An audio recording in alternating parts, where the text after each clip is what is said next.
The live TV, सच सबसे आगे।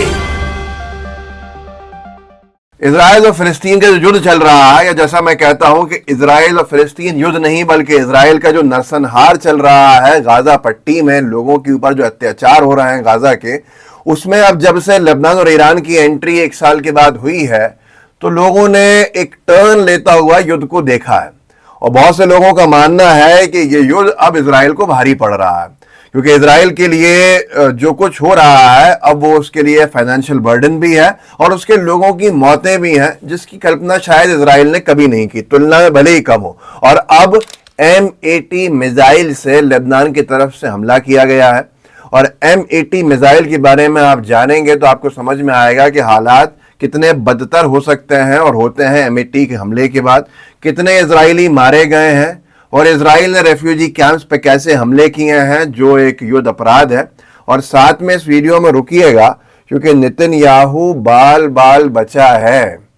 Netanyahu के घर तक कैसे लेबनान का ड्रोन पहुंचा और उसके बाद नेतन्याहू ने क्या स्टेटमेंट दिया है, वो भी इस वीडियो में आप देखेंगे। M80 से जिस तरह से हमला किया है कि पूरा इजराइल दहला है, और नेतन्याहू के ऊपर क्या हुआ है उसको बताना चाहता हूं। पहले आप M80 के हमले का जो फुटेज लेबनान ने जारी किया है इजराइल पर, वो आप देख लीजिए।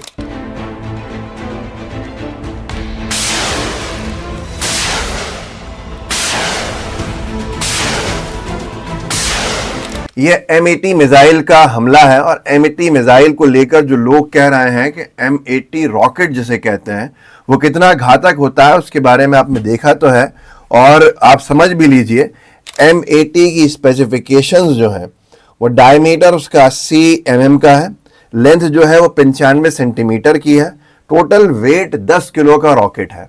और इसमें जो पैलेट्स हैं, जो गोलियां हैं, वो 4750 होती हैं। आप सोचिए कितना घातक होगा, कितना फैटाल होगा। 4750 मतलब लगभग 5000 के आसपास इसमें गोलियां होती हैं। किलिंग रेडियस 35 मीटर का होता है और रेंज इसकी 3 किलोमीटर 300 मीटर है। तो आप समझ सकते हैं कि कितना घातक है, कितनी ज़्यादा इसकी क्षमता है। और उसके साथ साथ आप अगर इसके बारे में देखेंगे तो आप खुद समझेंगे कि ये बहुत ही ज़्यादा फैटल साबित होता है उनके लिए जिन पर ये मारा गया। ईरान का हो, रूस का हो या लेबनान का हो, इनकी एंट्रीज के बाद से यूएस के इलेक्शंस भी जारी हैं। ऐसे में इजराइल पर जो फाइनेंशियल बर्डन बढ़ा है और उसको 1 साल के बाद जो युद्ध में आप थका हारा भी कह सकते हैं, लेकिन एक तरफ गाजा तो तबाह हुआ है, लेकिन इजराइल के भी हौसले पस्त होना शुरू हुए क्योंकि होस्टेजेस लगभग उनके परिवार कन्विंस्ड हो चुके हैं कि वो मारे जा चुके हैं, सोल्जर्स भी मारे जा रहे हैं। ऐसे में इजराइल का जो नुकसान है उसने इतने नुकसान की भी उम्मीद नहीं की थी। और ऐसे में इजराइल के प्रधानमंत्री नेतन्याहू के घर पर पहुंच जाना, लेबनान के जो ड्रोन था उससे ये सारी चीज़ें और भी ज़्यादा परेशान करने वाली बनी है इजराइल के लिए। कि इजराइल के जो लोग जानते हैं उनका कहना है अखबारों का कि बाल बाल बचा है नेतन्याहू। ऐसे में नेतन्याहू ने क्या कहा है उससे पहले आप ज़रा ये सुन लीजिए कि इसकी पुष्टि भी करी है IDF ने, इजरायली डिफेंस फोर्स ने। उन्होंने कहा, उनके जो स्पोक्समैन हैं रियर एडमिरल डेनियल हगारी, उन्होंने एक वार्निंग दी है हिजबुल्लाह के ड्रोन अटैक को लेकर कि नेतन्याहू के घर पे जो ड्रोन अटैक किया गया है वो इसके परिणाम बहुत घातक होंगे और हम और ज़्यादा सख्ती के साथ, तेज़ी के साथ लेबनान से अब लड़ने को मजबूर हैं। उन्होंने इस स्टेटमेंट में कहा है कि आज की सुबह this morning 3 drones infiltrated from Lebanon. 3 drone जो थे वो लेबनान की तरफ से पहुंचाए गए थे, जिनको 2 को इंटरसेप्ट कर लिया था और जो तीसरा था वो नेतन्याहू के निवास पर जाके टकराया है, Caesarea, in an attempt to target the prime minister.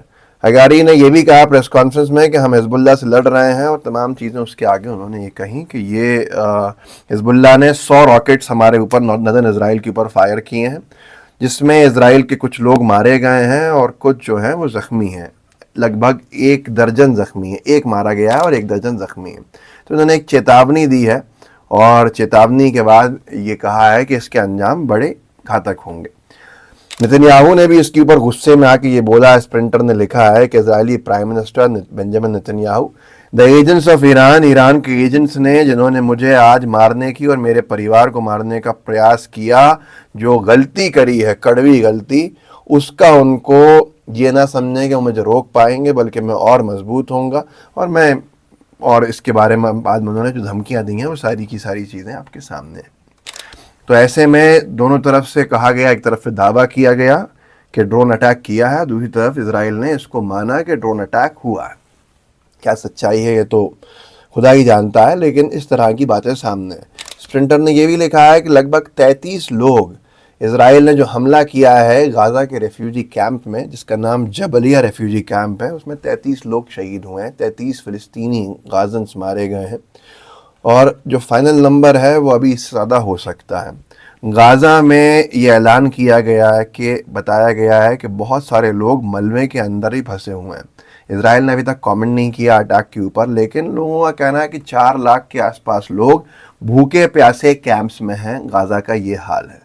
नूरा कुश्ती हो रही है या जो कुछ भी हो रहा है मैं नहीं जानता, लेकिन गाज़ा के जो लोग हैं वो इस पूरे युद्ध के या नरसंहार के भुगतभोगी हैं, और उनको टारगेट करके मारा जा रहा है। फिर दूसरे देश धमकाते रहें इजराइल को या जो भी करें, उसका क्या परिणाम है ये मैं नहीं जानता, ये आप भी नहीं जानते। लेकिन गाज़ा में 4 लाख लोगों का भूखे प्यासे फंसे होना उन तमाम लोगों के मुंह पे एक तरह से तमाचा है जो नूरा कुश्ती में लगे रहते हैं। एक और जानकारी स्प्रिंटर ने दी है कि पिछले 24 घंटे में 53 50 और 3 इजरायली सैनिक जख्मी हुए हैं कई फ्रंट्स के ऊपर, जिसमें 15 जो हैं वो बहुत ही क्रिटिकल कंडीशन में हैं। ये इजरायली मीडिया ने रिपोर्ट किया है। नेतन्याहू को लेकर तो एबीपी न्यूज़ ने भी छापा है कि बेंजामिन नेतन्याहू ने एक्स पर पोस्ट कर लिखा, ईरान के जिन एजेंटों ने आज मेरी और मेरी पत्नी की हत्या करने की कोशिश की, उन्होंने एक बहुत बड़ी गलती की है। मतलब हुआ तो है, और जो कुछ हुआ है वो आपके सामने। इस वीडियो को आगे बढ़ाइएगा, लोगों को बताइएगा कि अब इजराइल धीरे धीरे मुश्किल का सामना भी कर रहा है इसी युद्ध में। जय हिंद, जय भारत। द लाइव टीवी, सच सबसे आगे।